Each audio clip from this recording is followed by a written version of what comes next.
حیدرآباد کے اندر ایک ایسا واقعہ رونما ہوا جس نے ہر انسان کی آنکھ کو اشکبار کر دیا ہے۔ جی ہاں جناب، اگر ابھی میں آپ کو کہوں کہ میں آپ کو کمرے کے اندر بند کروں گا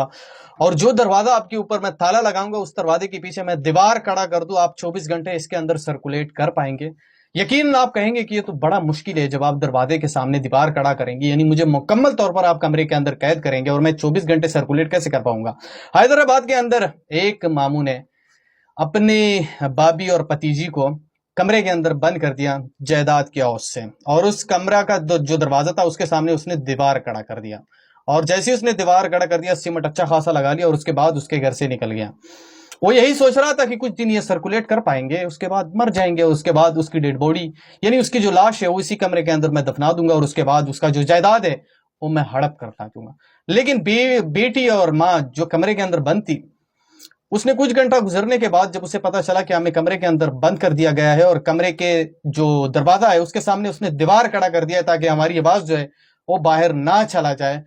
اس کے بعد اس کی جو ماں تھی اور بیٹی بھی اس کے ساتھ ہی موجود تھی، اس کے بعد اس کی ماں نے جو دیوار تھا کمرے کے اندر، ایک دیوار اس کا پڑوسیوں کے ساتھ لگتا تھا، بار بار وہ مطلب بڑا چیز اٹھا کے اس دیوار کے اوپر مارتا تھا تاکہ وہ پڑوسیوں کو پتہ چل جائے کہ یار ہم اس کمرے کے اندر قید ہو چکے ہیں۔ لیکن پڑوسیوں کو اس چیز کا اندازہ نہیں ہو رہا تھا، 24 گھنٹے مسلسل ایک ماں نے اور ایک بیٹی نے اس کمرے کے اندر گزارے، اتنی سخت گرمی کے اندر۔ حیدرآباد کے اندر گرمی بہت زیادہ ہوتی ہے۔ بار بار اس کی ماں سرکولیٹ کرتی رہی، سروائیول کرتی رہی، اور بار بار وہ اس دیوار کو بڑے چیز سے مارتی رہی تاکہ آواز ہمارے پڑوسیوں تک پہنچ جائے۔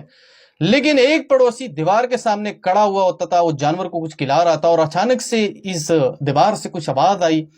لیکن پھر بھی جب اسے آئیڈیا ہوا کہ یہ دیوار جو ہے یہ بار بار مطلب کوئی مار رہا ہے اس سیٹ سے، تب اس نے جب کان مطلب اس کے سامنے نزدیک کیا کہ ان سے کچھ آوازیں آ رہی ہے، تب وہ اس کی ماں بار بار چیخ رہی تھی کہ ہم قید ہو چکے ہیں، ہمیں بچانے کی کوشش کرو۔ اس کے بعد اس کی پڑوسی کو بھی میں دونوں حالتوں سے سلام پیش کرتا ہوں کہ جیسے اسے پتا چلا کہ یہ قید ہو چکے ہیں یہاں پہ، اس کے بعد اس نے فوراً پولیس کو کال کیا، اور پولیس کو فوراً کال کرنے کے بعد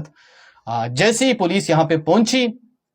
تو اس کے بعد پولیس نے گھر کے اندر گھسی، اور جیسے ہی گھر کے اندر گھسی تو ایک بڑا دیوار اس نے کھڑا کیا تھا، اور دیوار کو یہاں تک کہ اس نے دیوار کو بھی سیمنٹ لگایا ہوا تھا تاکہ اس کی آواز ایک مطلب باہر نہ آئے۔ اس کے بعد پولیس نے دیوار سے آواز لگائی کہ آپ دونوں صحیح ہو، مطلب ٹھیک ہو۔ اس کے بعد اس کی ماں کی آواز آتی ہے کہ میں بالکل ٹھیک ہوں، لیکن میری بیٹی کی طبیعت بہت زیادہ خراب ہے، آپ جلدی کرو اور دیوار کو توڑو۔ اس کے بعد پولیس نے جلدی سے اس دیوار کو گرانے کی کوشش کی اور جلدی سے اس دیوار کو گرایا۔ جیسے ہی پولیس کمرے کے اندر چلی گئی تو ماں کی حالات تو بہتر تھی، لیکن اس کی بیٹی جو ہے وہ بے ہوشی کے حالات میں اس کو باہر نکالا گیا اور اس کو ہاسپٹل منتقل کر دیا گیا۔ سمجھ سے بالا تر ہے کہ اتنا ظلم سوچ بھی نہیں سکتے آپ کہ ایک جائیداد کی اوج سے آپ ایک ماں بیٹی کو کمرے کے اندر قید کرتے ہیں، اور کمرے کے دروازے کے سامنے آپ ایک دیوار کھڑا کرتے ہیں تاکہ اس کی آواز باہر نہ جائے۔ آپ بالکل سمجھ سے بالا تر ہے۔ لیکن بہرحال پولیس نے ایک بیان میں کہا ہے کہ مجرم جو ہے وہ بھاگنے میں کامیاب ہو چکا ہے، لیکن اس کے جگہ پہ چھاپے مارے جا رہے ہیں، اور بہت جلد ہم اس کو گرفتار کر کے عوام کے سامنے پیش کر دیں گے۔ ویڈیو بنانے کا مقصد اور مطلب صرف ایک ہی ہے کہ اپنے آس پاس پڑوسیوں کے اوپر نظر رکھو، فزیکلی نظر رکھو۔ ایسے مظلوم، ایسے غریب، ایسے بے بس لوگ ہوتے ہیں، لیکن آپ اگر اس پہ فزیکلی فوکس کریں گے، اس پہ نظر رکھیں گے، تو آپ کی وجہ سے اس کی جان بچ سکتی ہے۔ اب یہ ماں بیٹی کی جان صرف ایک پڑوسی کی وجہ سے بچ چکی ہے، جو کہ میں ان پڑوسی کو سلام پیش کرتا ہوں، ڈھیر سارے دعائیں، اور آپ نے بھی کمنٹ سیکشن میں ان پڑوسی کے لیے اسپیشلی دعا کرنا ہے۔ اس ویڈیو کو آگے شیئر کرو، جہاں بھی ہو خوش رہو۔